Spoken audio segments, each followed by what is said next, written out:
14 ఏళ్ల సాయి తల్లి కిరాణా షాప్ నడుపుతోంది. సాయి తండ్రి రెండో పెళ్లి చేసుకున్నాడు. అతనికి చదువు అవ్వలేదు. కొద్ది రోజులు ట్రాలీ డ్రైవర్ గా కూడా పనిచేశాడు. మెకానిక్ షెడ్ లో కూడా పనిచేశాడు. ఎక్కడా కూడా స్థిమితంగా ఉండేవాడు కాదు. అలాగే పెద్ద కిరాణా షాప్ కూడా నడిపాడు.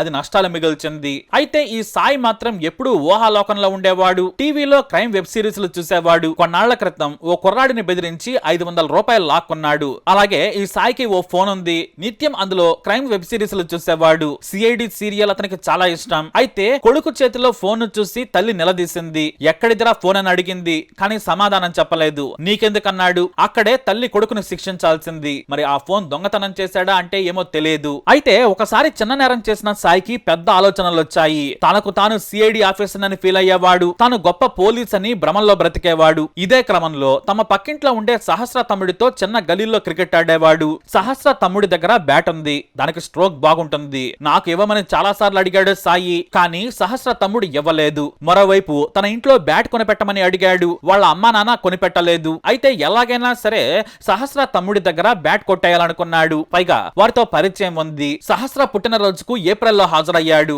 అతన్ని సహస్ర అన్నయ్య అని పిలిచేది. పెంట్ హౌస్ లో ఉండే సహస్ర ఇల్లు 4 అంతస్తులో పక్క అపార్ట్మెంట్ లో ఉండే సాయి ఇంట్లో నుంచి కనిపిస్తుంది. చాలా రోజులుగా పరిచయం ఉండడంతో వారింటికి అప్పుడప్పుడు వెళ్లేవాడు. వాళ్ళ ఇంటి గురించి పూర్తిగా తెలుసు. పైగా వారింటికి తాళం వేసి ఉండదు. చిన్న గడియ పెట్టుంటుంది. దీంతో వాళ్ళ ఇంట్లోకి వెళ్లి దొంగతనం చేయాలనుకున్నాడు. అందుకోసం తాను సిఐడి సీరియల్స్ లో చూసినట్లుగా నేరం చేయాలనుకున్నాడు. చాలా భిన్నంగా ఓ పేపర్ లో దొంగతనానికి ప్లాన్ రాసుకున్నాడు. ముందు గోడ దూకి వెళ్ళాలి, గడియ తీయాలి, దేవుడి పటం దగ్గరకు వెళ్ళాలి, డబ్బులు దొంగిలించాలి. ఆ తర్వాత ఎవరైనా అడ్డుకుంటే కత్తితో దాడి చేయాలి, ఎవరూ లేకుంటే డబ్బుతో బయటకు రావాలి, గడియ పెట్టాలి. మిషన్ డన్ అని రాసుకున్నాడు. నెల రోజులుగా సహస్ర ఇంట్లో దొంగతనం చేసేందుకు వారి ఇంటిని తరచూ గమనిస్తూ ఉన్నాడు. అయితే ఆగస్టు 18వ తేదీన దొంగతనం చేయాలనుకున్నాడు సాయి. ఇంట్లోని ఓ కత్తిని తీసుకున్నాడు. తన ఇంటి నుంచి జస్ట్ 1 అడుగు మాత్రమే దూరంలో ఉన్న గోడను దూకాడు. సరాసరి సహస్ర ఇంటికెళ్లాడు.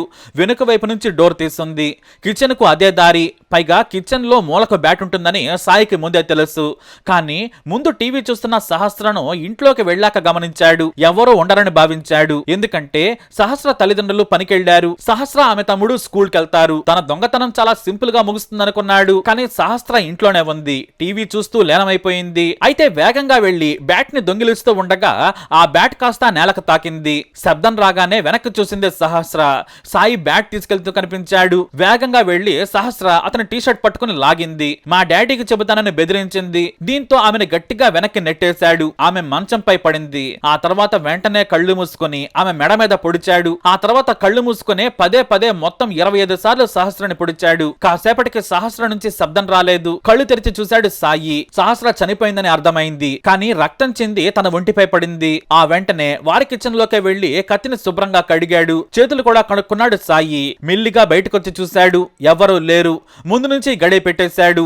ఆ తర్వాత వేగంగా అపార్ట్మెంట్ లోకి దూకాడు. బ్యాట్ ను గోడ పక్కన పెట్టేశాడు. ఆ తర్వాత సరాసరి దండెంపై ఉన్న ఓ టీషర్ట్ ను తీసుకున్నాడు. తన షర్ట్ పై ఉన్న రక్తపు మరకలను కనిపించకుండా అడ్డు పెట్టాడు. బాత్రూమ్ లోకి వెళ్లి టీషర్ట్ ని విప్పేశాడు. దాన్ని వారి వాషింగ్ మెషిన్ లో పడేశాడు. మళ్లీ కత్తిని శుభ్రంగా కడిగి ఫ్రిడ్జ్ మీద పెట్టాడు. ఆ తర్వాత ఏమీ తెలియనట్లుగా నటిస్తూ తన తల్లిదండ్రులతో కలిసి టీవీ చూశాడు. ఇంతలో సహస్ర తండ్రి ఇంటికి వచ్చాడు. ఎందుకంటే సహస్ర తన తమ్ముడికి లంచ్ తీసుకెళ్లాలి. కానీ తీసుకెళ్లలేదు. స్కూల్ నుంచి ఫోన్ రావడంతో తండ్రి ఇంటికి వచ్చి చూడగా సహస్ర రక్త మడుగులో కనిపించింది. గట్టిగా కేకలేయడంతో అందరూ వెళ్లారు. సహస్రను దారుణంగా ఎవరో చంపారని అందరికీ తెలిసింది. సాయి తల్లి కూడా వెళ్లి చూసింది. పోలీసులు వచ్చారు. మీడియాలో హడావిడి మొదలైంది. పోలీసులు చుట్టుపక్కల వారిని కూడా విచారించారు. ఆ క్రమంలోనే సహస్ర స్నేహితులు ఎవరని పోలీసులు అడుగుతుండగానే సాయి ముందుకొచ్చాడు. నాకు 10:30 గంటల సమయంలో డాడీ డాడీ అనే శబ్దం వినిపించింది అంకుల్ అని చెప్పాడు. పోలీసులు అతని మాటలు నిజమే అనుకున్నారు. ఎందుకంటే హంతకుడని అస్సలు నమ్మలేదు. ఆ తర్వాత మళ్లీ ఇంట్లోకి వచ్చాడు. అయితే సాయి చాలా ముభావంగా ఉన్నాడు. ప్రతిసారి బాల్కనీలోకి వెళుతున్నాడు, చూస్తున్నాడు. పైగా టీవీలో న్యూస్ ని గమనిస్తున్నాడు. తల్లి దగ్గరకు వెళ్లి పోలీసులు ఎవరినైనా పట్టుకున్నారా అమ్మా అన్నాడు. కానీ ఆమె లేదని చెప్పింది. కానీ సాయి ప్రవర్తనలో మార్పు చూసింది తల్లి. నర్వస్ గా ఉన్నాడు. ఆమెకు అనుమానం కలిగింది. ఏంట్రా భయంగా ఉన్నావు? నువ్వు గాని ఆ అమ్మాయిని చంపావా అని అడిగింది. ఛీ, నేనెందుకు చంపుతానమ్మా? నాకేం అవసరం? నీమేదొట్టమ్మా, నువ్వే నన్ను పట్టించేలా ఉన్నావంటూ కోపంగా చూశాడు. తల్లి నమ్మింది. ఎందుకంటే ఎంత చిన్న పిల్లాడు మరీ అంత దారుణంగా ఎందుకు చంపుతాళ్లే అనుకుంది. పోలీసులు వేల కొద్దీ సిసి కెమెరా ఫుటేజ్లను చూశారు. కానీ నిందితుడు దొరకడం లేదు. మొదట అదే ఇంట్లో ఉంటున్న ఒడిశాకు చెందిన యువకుడిని అనుమానించారు. అతనికి తాయితులున్నాయి. కానీ తన ఆరోగ్యం బాగలేక పూజలు చేసుకున్నానని చెప్పాడు. తల్లిదండ్రులను కూడా పూర్తి స్థాయిలో విచారించారు. ప్రతి ఒక్కరిని అనుమానితులుగానే చూశారు పోలీసులు. ఎందుకంటే హంతకులు కొన్నిసార్లు తెలివిగా ఉండొచ్చు కూడా. సరిగ్గా కరుడు కట్టిన నేరస్తుడిలా వ్యవహరించాడు సాయి. ఎక్కడా సీసీ కెమెరాకు చెక్కలేదు. పైగా పోలీసుల ముందుకొచ్చి తాను కేకలు విన్నానని చెప్పాడు. మరోవైపు 5 బృందాలు విచారణ జరుపుతున్నాయి. ఒక్క సీసీ కెమెరా కూడా ఎవరూ చెక్కలేదు. ఎక్కడి నుంచి విచారణ చేయాలో కూడా తెలియలేదు. ప్రతి అనుమానం కూడా డెడ్ ఎండ్ కు చేరుతోంది. క్లూలెస్ మిస్టరీగా మారింది. ఇన్ని వేల సీసీ కెమెరాలకు చెక్కకుండా ఎలా తెప్పించుకుంటాడనేది తలపండిన పోలీసులకు కూడా అర్థం కాలేదు. సరిగ్గా ఈ సమయంలోనే ఓ సాఫ్ట్వేర్ ఇంజనీర్ పోలీసులకు సాలిడ్ క్లూ ఇచ్చారు. వారు 3వ అంతస్తులో ఉంటారు. సార్, ఓ కుర్రాడు పదే పదే పెంట్ హౌస్ వైపు చూడటం నేను చూశాను. అంతకు ముందు ఓసారి దూకి మళ్లీ వెనక్కి వెళ్లగా గమనించాను. పక్క బిల్డింగ్ లో ఆ కుర్రాడు ఉంటాడని పక్క అపార్ట్మెంట్ నుంచి గమనించిన ఆ సాఫ్ట్వేర్ ఇంజనీర్ పోలీసులకు సమాచారం ఇచ్చారు. సరిగ్గా పోలీసులకు ఇక్కడే నిజమనిపించింది. ఎందుకంటే పోస్ట్ మార్టం లో ఉన్నవి బలమైన కత్తిపోట్లు కావు, పైపైనే ఉన్నాయి. పెద్దవాళ్లు, బలవంతులు, అనుభవజ్ఞులు చేసిన హత్య కాదన్నారు. దీంతో పోలీసులు విచారించగా సాయి అనే కుర్రాడని తేలింది. ఆ కుర్రాడు భయపడకుండా ఉండాలని ముందుగా ఏసీపీ రవికిరణ్ రెడ్డి వాళ్ళ ఇంటికెళ్లారు. సాయి, నీతో మాట్లాడాలమ్మా, ఇలా రా అన్నారు. ప్రత్యేకంగా పక్క గదిలోకి తీసుకెళ్లారు ఏసీపీ. అతనితో మాట కలిపారు. ఏంట్రా సాయి, నువ్వు సహస్ర వాళ్ళ తమ్ముడితో ఆడుకుంటావంట కదా, నిజమేనా అని అడిగారు. అవును సార్ అన్నాడు సాయి. మరి నీ ఆట ముగిసిందిరా, మాకు మొత్తం తెలిసిపోయింది, ఇప్పటికైనా నిజం చెప్పమని గట్టిగా అరిచి గద్దించారు ఏసీపీ. ఆ మాటకు వణికిపోయాడు సాయి. సార్, నేనే చేశాను, మీరు నన్ను కొట్టరు కదా, నేను నిజం చెబుతాను సార్ అంటూ అసలు విషయం చెప్పేశాడు. తాను బ్యాట్ కోసమే వెళ్ళాను. బ్యాట్ దొంగతనం చేస్తుంటే సహస్ర నన్ను పట్టుకుంది, చొక్కా పట్టుకుని లాగింది. వాళ్ళ డాడీకి చెబుతానన్నంతో భయపడిపోయాను.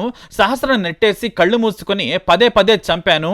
సహస్ర నుంచి శబ్దం రాకపోవడంతో కళ్ళు తెరిచానని చెప్పాడు. మరి చంపిన కత్తి అన్ని ఎక్కడ పెట్టావని అడిగారు. ఇంతలో పోలీసులు సోదా చేయగా కత్తి, బ్యాట్ తో పాటు ముందే రాసుకున్న ప్లాన్ నోట్ కూడా అతని స్కూల్ బ్యాగ్ లో దొరికింది. టీ షర్ట్ ను స్వాధీనం చేసుకున్న పోలీసులు బ్లూరే సూపర్ లైట్ టెక్నాలజీ ద్వారా రక్తపు నమూనాలను సేకరించారు. అవి సహస్ర బ్లడ్ శాంపిల్స్ తో సరిపోలాయి. అయితే ఇక్కడ ఓ విషయం తెలుసుకోవాలి. అతను దారి తప్పాడు. మానసిక సమస్యలున్నాయి. తాను కేక్ తినిపించిన చేత్తోనే చంపేశాడు. చెల్లి అని పిలిచిన సహస్రను పొడి చేశాడు. అదే రోజు తాను ఇష్టంగా పెంచుకుంటున్న కుందేలు కూడా చనిపోయింది. దీంతో మువావంగానే ఉన్నాడు. పోలీసులు అడిగినా కూడా సిఐడి సీరియల్ గురించి చెప్పాడు. ఎందుకు ఇలా చెప్పావంటే తాను క్రైమ్ సీరియల్స్ ఓటీటీలో వెబ్ సిరీస్ లో చూస్తానని చెప్పాడు. అతను మానసికంగా కూడా కాస్త తేడాగా ఉన్నాడని పోలీసులు గుర్తించారు. కానీ క్రైమ్ విషయంలో మాత్రం కరుడు కట్టిన నేరస్తుడిలా చేశాడు. ఒక ఊహలో బ్రతకటం, తాను స్టార్ క్రికెటర్ అని అనుకుంటాడు. సిఐడి సీరియల్ చూడగానే సిఐడి ఆఫీసర్ అనుకుంటాడు. స్టార్ హీరోలా ప్రవర్తిస్తాడు. క్రైమ్ సీరియల్స్ చూడటంతో హత్య ఎలా చేయాలో ముందే రాసుకున్నాడు. ఒక బ్యాట్ కోసం హత్య చేయాలనుకున్నాడంటే అతను పెద్ద స్థాయి నేరస్తుడిలానే ప్రవర్తించాడనేది వాస్తవం. కానీ ప్రతి తల్లిదండ్రులకు ఇది ఒక పాఠం. తల్లి ఫోన్ దొంగతనం చేసి వాడుతున్నప్పుడే ఆ ఫోన్ నేల కొట్టాల్సింది, ఎక్కడ దొంగతనం చేశావని నిలదీయాల్సింది. భయం కలిగించి ఉంటే ఈ పరిస్థితి వచ్చేది కాదు. పైగా ఇంట్లోని అతని ప్రవర్తనపై ఎవరికీ బాధ్యత లేదు. అప్పుడప్పుడు కత్తి పట్టుకుని కూడా తిరిగేవాడు. తల్లి మందలిస్తే వదిలేశాడట. ఎప్పుడు స్నానం చేయమని చెప్పినా కూడా తర్వాతలే అంటూ వాయిదాలేసేవాడు. ఆ రోజున తనకు తానుగా స్నానం చేయడంతో తల్లికి అనుమానం కలిగింది. వెంటనే నిలదీసింది. ఇదే విషయాన్ని పోలీసులకు చెప్పారామె. మరి తన కొడుకు ఇప్పుడు జైల్లో ఉన్నాడు. కేవలం పోషణ మాత్రమే కాదు, పిల్లలను బాధ్యతగా పెంచడం కూడా తల్లిదండ్రుల బాధ్యత. ఎన్ని కష్టాలున్నా సరే పిల్లలకు సమయం కేటాయించాలి, లేదంటే ఇలా కరుడు కట్టిన నేరస్తుడవుతారు. మరోవైపు తమనే హంతకులుగా చూపించారని సహస్ర తల్లిదండ్రులు ఆవేదన వ్యక్తం చేశారు. కానీ పోలీసులు ఏ విచారణ అయినా సరే క్లూలెస్ గా ఉందంటే మాత్రం తల్లిదండ్రులను కూడా అనుమానిస్తారనేది వాస్తవం. ఎందుకంటే పిల్లలను చంపుతున్న తల్లులు, తల్లిదండ్రులు ఎంతో మంది ఉన్నారు. అక్రమ మందాల కోసం పేగు మందాలను వదిలించుకుంటున్నారు. కాబట్టి నిజం తెలియాలంటే పోలీసులు ఏ చిన్న క్లూ కూడా వదిలిపెట్టరనేది వాస్తవం. కాబట్టి ఇందులో తప్పు పట్టాల్సిన అవసరం లేదు. ఎందుకంటే నీడను కూడా నమ్మలేని రోజులు వచ్చాయనేది అందరూ గుర్తుంచుకోవాలి. మరి మీరైనా ఊహించారా ఓ 14 ఏళ్ల కుర్రాడు హత్య చేసి ఉంటాడని? ఎవరికీ తెలియదు. ఏదేమైనా 14 ఏళ్ల కుర్రాడు 10 ఏళ్ల సహస్రను హత్య చేయడం దారుణం. అంతటి హేయమైన ఆలోచనలకు సమాజం కూడా కారణమే. అంతకు మించి అతని తల్లిదండ్రులు. మరి మీరేమంటారు? మీ అభిప్రాయాన్ని కమెంట్ ద్వారా తెలియజేయండి. వీడియో అప్డేట్స్ కోసం మా ఛానల్ ఫాలో అవ్వండి, తప్పకుండా సబ్స్క్రైబ్ చేసుకోండి. నేబరింగ్ ఇల్లులో ఉన్న ఒక 14-year-old అబ్బాయి, he was found to have committed ఆ మర్డర్ని.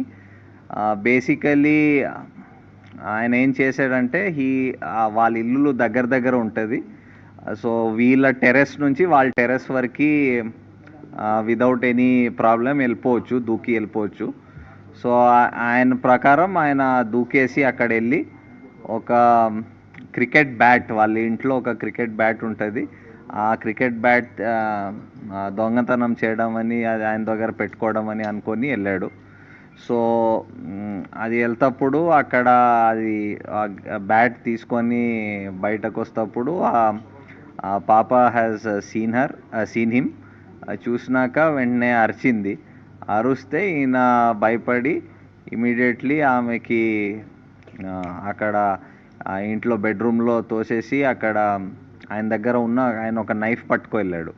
సో ఆ నైఫ్తో హీ స్టాబ్డ్ హర్.